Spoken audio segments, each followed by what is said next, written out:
Stop that immediately. Richard Blackwood's voice cracked through the mansion like a whip. At the entrance of the marble-floored living room, the billionaire stood frozen, fists clenched, watching something that made his blood boil. In the center of the room, his 8-year-old daughter Sophia, paralyzed from the waist down, sat in her wheelchair, giggling as she swayed her arms to soft Brazilian music playing from a phone. Beside her, twirling slowly with a practiced grace, was Andre Silva, their new driver. Richard stormed forward. "What the hell are you doing with my daughter?" Andre immediately stepped back, releasing Sophia's hand with care. Her smile disappeared, replaced with confusion. Tears welled up as the room dropped into heavy silence. "I was only dancing with her," Andre said gently, hands raised. "You were hired to drive, not play games," Richard barked. "Turn that music off." Andre paused the phone. Silence swallowed the space again, an emptiness deeper than quiet. "Daddy, please," Sophia whispered. "Andre was just teaching me to dance. Like the other kids, you can't dance." "You're in a wheelchair, Sophia," Richard said, harsher than intended. "You need to accept that."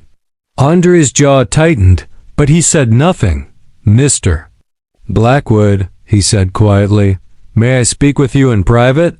"There's nothing to discuss. You're fired." Andre gave a slow nod. He looked at Sophia one last time. "Remember what I said about butterflies, little one? Some fly differently, but they still fly." As Andre turned to leave, Richard noticed something unnerving: calm. Andre wasn't angry or panicked. He looked like a man who knew something Richard didn't. That night, Richard tried to comfort his daughter, but she recoiled. "He made me feel normal again," she sobbed. "And you sent him away." For 6 months, Richard had thrown millions at specialists, therapists, psychologists. Nothing worked until Andre arrived. And now, the spark was gone again. 3 days later, the mansion had returned to sterile quiet. Sophia refused therapy, food, even sunlight. Meanwhile, in a modest apartment across town, Andre Silva sat at a weathered table typing on a sleek laptop. Fluency danced across his screen. French, Portuguese, English. A call came through. "Dr. Silva." The caller spoke in French. "Can we confirm your lecture next week on neuroplasticity?" Andre looked at a photo on his desk. Sophia, clapping mid-dance. "Postpone it. I have a special case." Had Richard bothered to vet Andre beyond his resume, he would have discovered Ph.D. in pediatric neuroscience from Sorbonne. Expert in music and movement therapy. A decorated physician who walked away from it all after losing his 5-year-old daughter in a car accident. Andre had not stumbled into their lives. He had returned to it. "Back at the mansion, sir," said James, the assistant, entering with a tablet. "I found something troubling." "What now?" Richard sighed. "About Andre. He never contested the firing. Never asked for references. And I found something else." James handed Richard a dossier. Andre Silva, neuroscientist, 4 languages, academic publications, global citations, work in elite European pediatric units, and there's more, James added. "He treated your wife 6 years ago in Paris." Richard's hands trembled. In his garage, he found a forgotten leather folder on the car seat left behind by Andre. Inside, therapy notes, music-based recovery diagrams, and at the bottom, a photo. Alina, Richard's late wife, smiling from a hospital bed, beside a younger Andre in a white coat. On the back, Dr. Andre Silva, pediatric neurological specialist. Elena Blackwood, Paris, 6 years ago. Richard's world unraveled. Will late that night, Richard opened Elena's will. Page 17. A section he had ignored. "If our daughter ever suffers neurological trauma, Contact Dr. Andre Silva. His methods may seem unorthodox, but they work where others fail. Richard dropped into his chair, the weight of regret crushing his pride. The call.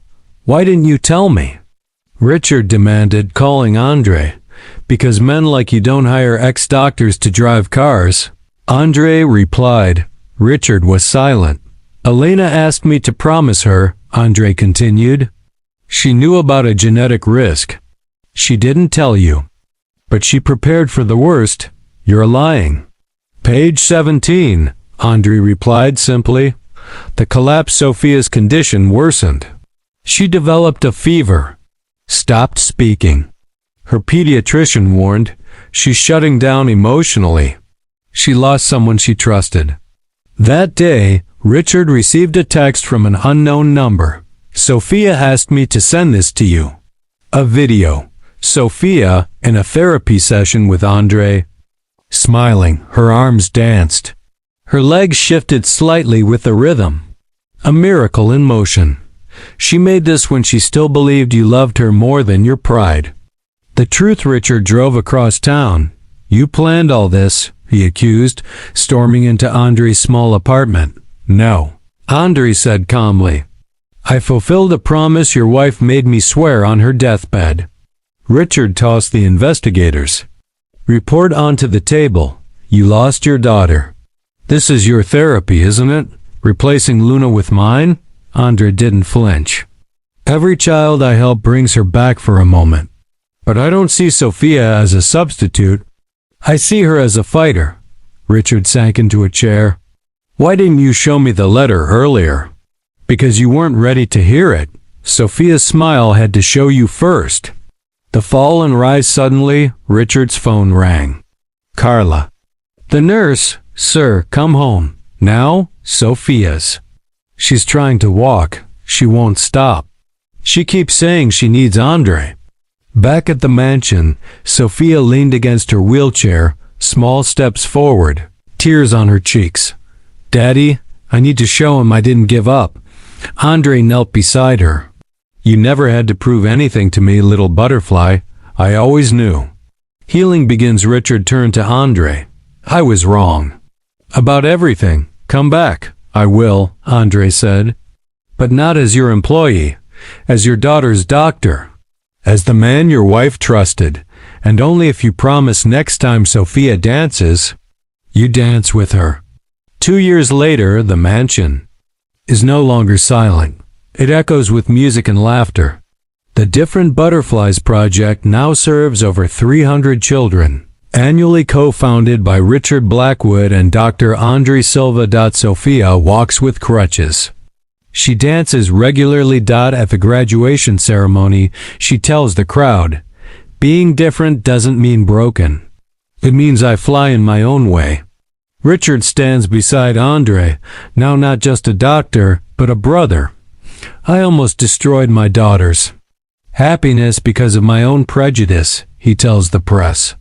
But Andre didn't just heal my child, he saved me from myself.